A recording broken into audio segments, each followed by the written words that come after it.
Okay, let's talk about some castle vocabulary today. Some castle vocabulary. I have a joke for you. Okay, take a look at this joke.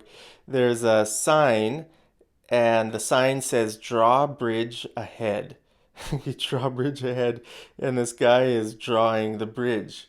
Okay, so the guy is obeying the sign, and he's drawing the bridge. Okay, but that's not what the bridge. Sorry, that's not what the sign means. Do you know what a drawbridge is?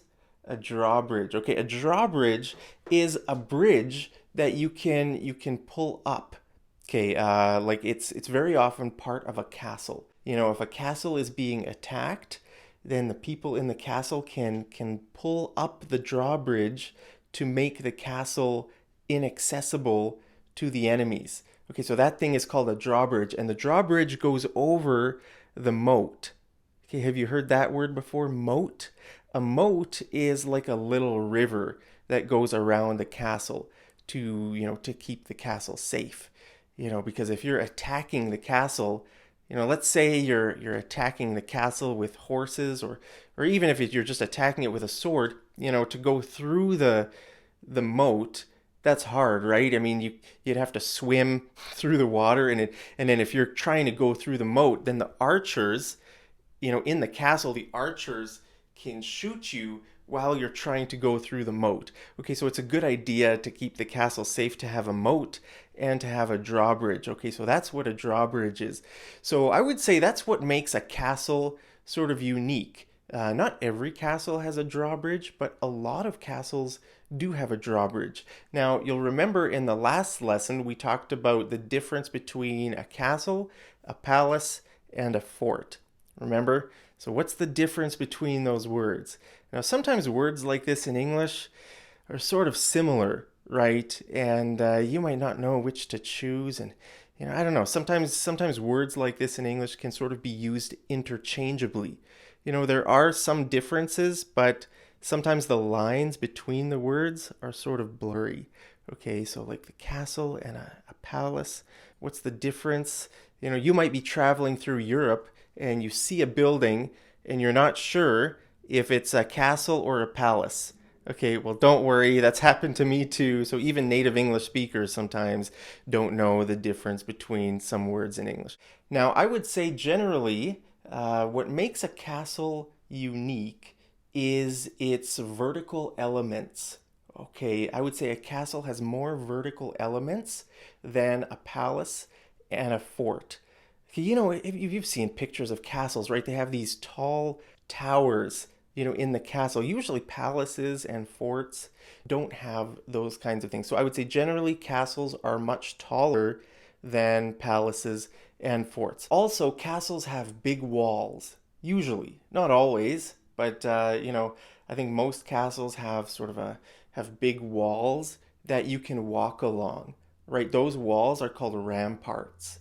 Okay, so if the castle is being attacked, the archers can go on the ramparts and shoot the enemy. Okay, while they're standing on the ramparts, and the soldiers can move. They can go around the castle really quick. So those kind of big walls that you can walk on are called ramparts. Now, like I said, not every castle has these, but I think that's one unique feature of a castle that most palaces don't have those kinds of walls. Like Buckingham Palace in London. I've been to Buckingham Palace, and I think it just has a fence. Okay, so I don't think, yeah, that's a good example of a palace, right? It doesn't have the Buckingham Palace isn't very tall, and it doesn't have walls. Okay, so I would call it a palace, not a castle. Now, very often along the castle walls, there are like these small towers called turrets. Okay, if you've seen a castle wall and then there's like a little part of the wall that goes up, you could call that a turret. Okay, I don't know why turrets exist. Maybe turrets keep you more protected, from the enemy, or maybe that's where the stairs go up maybe to get up onto the walls, you have to go up the stairs, and maybe that's the turret. I don't know anything about castles, but I just want to teach you some vocabulary that I think most native English speakers would know.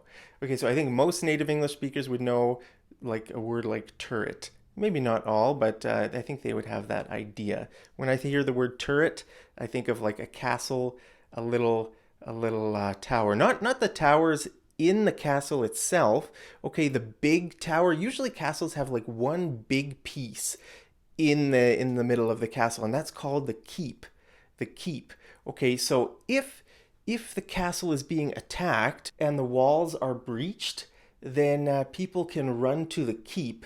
They can sort of stay safe in the keep. That's like the place of final refuge that you can try to stay alive. If the walls are breached. Do you know what the word breach means?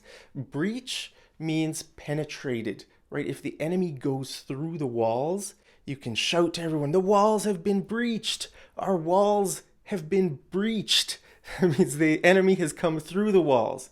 Okay, so that's what breach means. You can use breach in other situations too in English, like if you're talking about your body, your cells, like some substance going into your cells. All the cells in your body have like a wall or a membrane around the cell to sort of protect the cell. Well, if a substance goes through the cell wall, then you could say it breached the cell wall, or it breached the membrane. So that's what breach means. It just means to go through. Okay, so if you're being attacked in a castle and the enemy breaches the walls, you can run to the keep to be safe. Hopefully the king will let you into the keep with him. Usually I think the king lives in the keep. I'm not sure. What is the keep? Does the king and queen, do they live in the keep? I'm not sure. Like I said, I'm not an expert on castle stuff, but that big thing in the middle could be called the keep.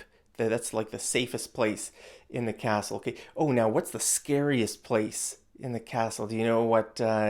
You've probably seen this place in like movies. Like, let me think of movies like maybe The Three Musketeers. The Three Musketeers. Yeah. Boy, I haven't seen that movie since I was a kid. But in that movie, in those kind of movies, those medieval movies, you see the dungeon, right? You know what a dungeon is? The dungeon is like the dark prison below ground.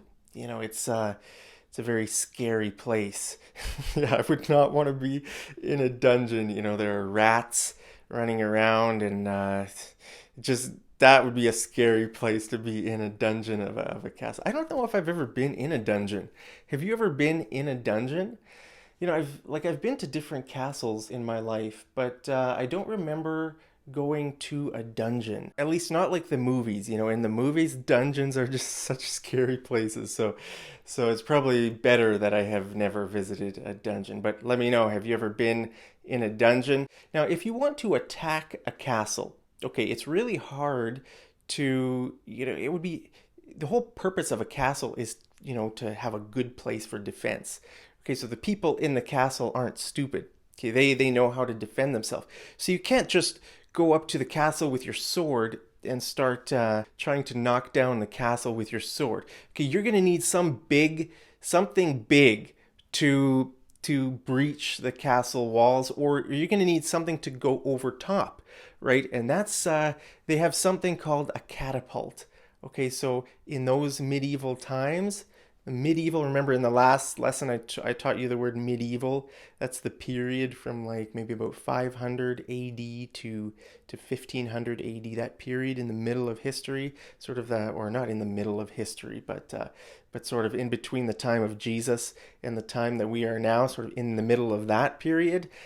People used catapults. The catapult is a thing that launches rocks or other things, either over the castle wall or in order to knock down the castle wall. Okay, so that machine, or that kind of I don't know what to call it. Actually, those are called siege engines. Okay, so you could describe those big machines that you use to attack a castle. You can call those siege engines. Okay, the word siege means to attack. Okay, so catapults are considered siege engines. There are a lot of different kinds of catapults. All those different kinds have a different name. I don't even know all those names, but the most general generic word for anything that launches something is a catapult. Okay, catapult. And we can use the word catapult as a verb. Okay, so you could be talking to your friends and or you could be playing a game. Like a seesaw or a teeter-totter, the thing in like playgrounds that kids play on. Okay, well, if you're on one side and a really heavy person jumps on the other side, then you will be catapulted through the air. So you could say my friends catapulted me. So it can be a noun and it can be a verb, but that thing that you use to attack a castle, that's called a catapult. Now you could also use a siege ram. Remember a few weeks ago I taught you guys the word battering ram?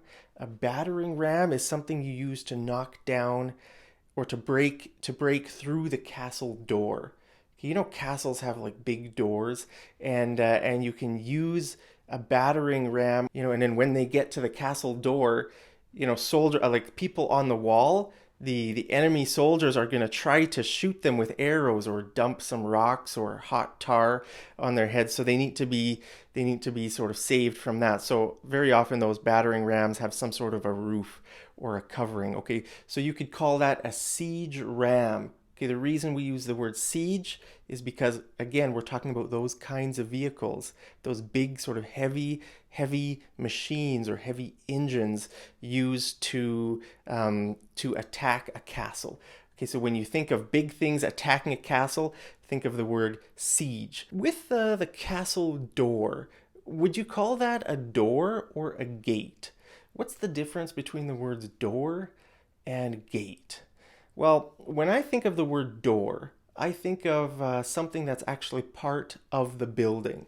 Okay, like in your house, right? Every house has a door, but not every house has a gate. To have a gate, you need to have like a yard or you need to have a property. Okay, so a gate is like the entrance to your property, whereas a door is like your entrance into the building. Okay, so I think that's the biggest difference between a gate and a door. But anyway, those are some different words you can use to talk about a castle. There are so many different kinds of really specific words that people use to talk about castles, but I think most native English speakers don't know what those words are. Okay, so if you come across words about castles and you don't know, well, hey, welcome to my life. If I go visit a castle, I'll see hundreds of new words that I don't even know. Okay, so here on my channel, I like to teach you guys things that native English speakers know. If I don't know a word, why should I teach? Why should you have to worry about learning stuff that even I don't know, right? So anyway, those are just some words that you can use to talk about a castle. Hey, hope you guys are having a wonderful day wherever you are, and I'll see you over in the next episode of Mad English TV.